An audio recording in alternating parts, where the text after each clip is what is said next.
Assalamualaikum warahmatullahi wabarakatuh. Apa kabar Ananda semuanya pada pagi hari ini? Mudah-mudahan Ananda dalam keadaan sehat tentunya dan terus bersemangat dalam meraih cita-cita.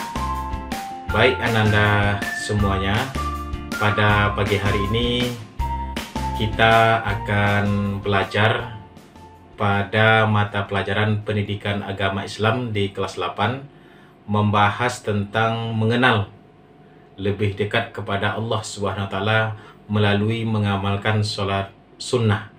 Namun sebelumnya ada baiknya Ananda mempersiapkan alat tulis untuk memudahkan nanti ketika Bapak menjelaskan pada video proses pembelajaran ini. Sebelum kita masuk ke materi, Bapak akan menjelaskan tentang standar kompetensi kita di pelajaran pendidikan agama Islam kelas 8.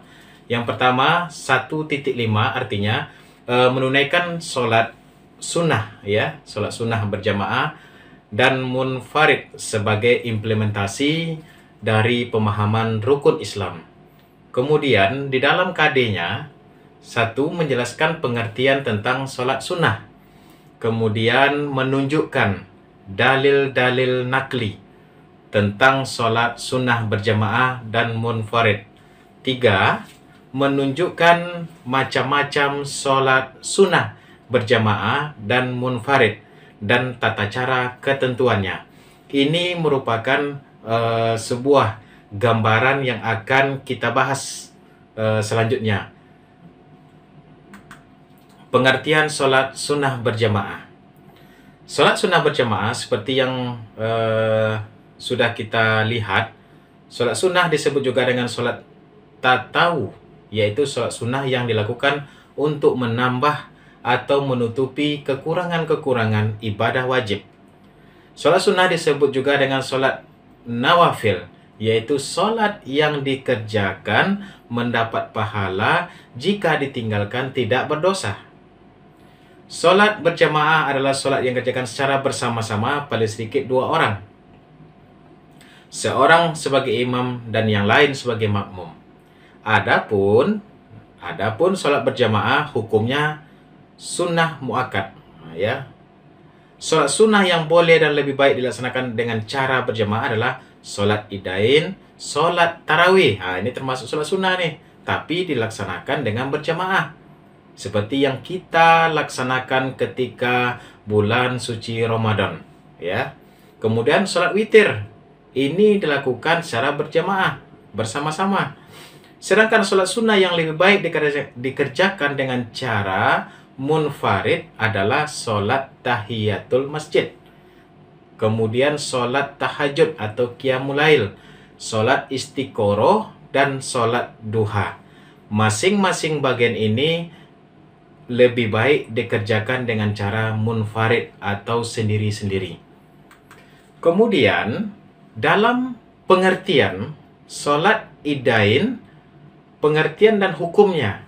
Idain artinya hari raya, ya. Idain artinya hari raya. Yang dimaksud sholat idain adalah sholat pada waktu 2 hari raya, yakni Hari Raya Aidil Fitri 1 Syawal dan Hari Raya Aidil Adha 10 Zulhijjah. Adapun hukum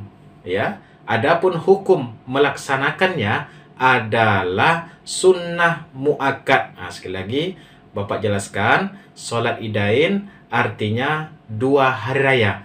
Proses pelaksanaan antara Hari Raya Aidil Fitri dan Hari Raya Aidil Adha, ya. Dasar hukumnya dalam sebuah hadis Rasulullah SAW disampaikan dalam Abu Daud dari Anas bin Malik berkata bahwa orang-orang jahiliyah mempunyai 2 hari raya dalam setahun. Mereka merayakan dengan bersukaria. Ketika Rasulullah SAW datang di Madinah, beliau bersabda, "Kalian mempunyai 2 hari raya," katanya di sini, "yang kalian bersenang-senang dalamnya. Sungguh Allah telah mengganti keduanya dengan yang lebih baik, yaitu Hari Raya Aidil Fitri dan Hari Raya Aidil Adha." Kemudian pengertian yang berikutnya adalah waktu dan pelaksanaan, ya. Waktu dan pelaksanaan ini mohon diingat ya, waktu dan pelaksanaan. Kapan waktu dan pelaksanaannya akan kita kerjakan? Waktu mengerjakan sholat sunnah Idul Fitri adalah setelah terbitnya matahari 2 penggalah kurang lebih 3 meter sampai tergelincirnya matahari. Sedangkan sholat Idul Adha dimulai setelah matahari terbit 1 penggalah. Adapun tempatnya, katanya di sini, adapun tempatnya sebaiknya dilakukan di tanah lapang, mengingat mungkin jumlah masyarakat yang banyak. Kemudian tempat ibadahnya ya tidak seluas dengan apa yang kita harapkan. Ini disunahkan ya, sebaiknya ditempatkan di tengah lapang. Karena mengingat mungkin jumlah masyarakat, jumlah penduduk yang banyak, antusias masyarakat yang ingin sholat itu banyak, maka dianjurkan di tengah lapangan ya. Karena sholat Idul ini untuk syiar agama, namun sebagian ulama berpendapat lebih baik dikerjakan di masjid. Karena masjid itu tempat yang mulia dan suci. Adapun cara melaksanakan sholat Idul ini adalah yang pertama tentunya niat ya. Niat serta takbiratul ihram. Kemudian takbir sebanyak 7 kali.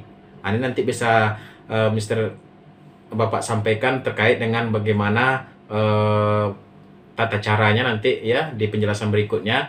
Takbir sebanyak 7 kali pada rakaat pertama dan 5 kali pada rakaat kedua. Di sela-sela takbir membaca tasbih subhanallah walhamdulillah wala ilaha illallah wallahu akbar. Kemudian membaca surat Al-Fatihah, surat pendek dan seterusnya sampai salam. Kemudian mendengarkan khutbah sholat Idul dengan tertib ya.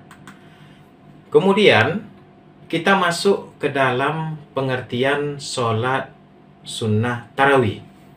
Sholat sunnah tarawih seperti yang sudah kita laksanakan, seperti yang anak-anak lihat dilaksanakan ketika bulan suci Ramadan ya. Ketika setelah pelaksanaan sholat Isya, maka dilaksanakanlah sholat tarawih. Pengertian dan hukumnya, sholat tarawih adalah sholat sunnah yang dikerjakan pada malam hari. Ingat ya, sholat tarawih adalah sholat sunnah yang dikerjakan pada malam hari. Di bulan apa? Di bulan Ramadan. Ya, setelah sholat Isya sampai sebelum terbit fajar. Inilah momen-momen dilaksanakannya sholat tarawih. Adapun hukumnya adalah sunnah muakkad. Apa dasarnya? Dalam sebuah riwayat disampaikan dari Ibnu Shihab dari Urwah bin Al-Zubair. Pada suatu malam di bulan Ramadan, saya keluar ke masjid bersama Umar bin Khattab. Kami mendapati masyarakat terbagi menjadi beberapa kelompok yang terpisah-pisah. Sebagian orang ada yang sholat sendirian, katanya di sini. Sebagian orang ada yang sholat sendirian. Kemudian sebagian yang lain melakukan sholat berjamaah dengan beberapa orang saja. Kemudian Umar berkata, menurutku, katanya di sini, menurutku alangkah lebih baiknya jika aku kumpulkan mereka pada satu imam. Ya, pada saat itu mungkin Umar melihat di sebagian ada yang melaksanakan sendiri-sendiri dan sebagian lagi ada yang melaksanakan secara berjamaah. Lalu Umar berketetapan dan mengumpulkan mereka pada Ubay bin Ka'ab. Pada kesempatan malam yang lain, aku Rahman bin Abdul Al-Qori keluar lagi bersama Umar. Dan aku menyaksikan masyarakat melakukan, katanya di situ.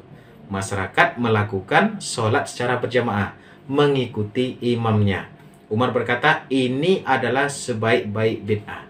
Artinya apa? Pada proses pelaksanaan itu, lebih baik kita laksanakan dengan cara berjamaah. Hadis riwayat Bukhari. Itulah beberapa konsep pelaksanaan sholat sunnah, baik yang dilaksanakan sendiri ataupun yang dilaksanakan dengan cara berjamaah, seperti tadi sholat qiyamul lail, tahiyatul masjid, sholat duha, dan sebagainya, kemudian dilaksanakan secara berjamaah seperti tarawih, witir, ini merupakan konsep yang kita laksanakan. Tentu Bapak berharap kepada Ananda semuanya bagaimana kita mengazamkan diri untuk melaksanakan ini, untuk menjalankan ini. Mudah-mudahan ketetapan hati Ananda semuanya diberikan kemudahan oleh Allah Subhanahu wa taala. Ini saja yang bisa Bapak sampaikan kepada Ananda semuanya. Mudah-mudahan ilmu pengetahuan yang singkat ini dapat memberikan kekuatan bagi Ananda semuanya di rumah, dan juga tentu memberikan kekuatan bagi diri kita masing-masing. Wallahu a'lam bissawab. Assalamualaikum warahmatullahi wabarakatuh.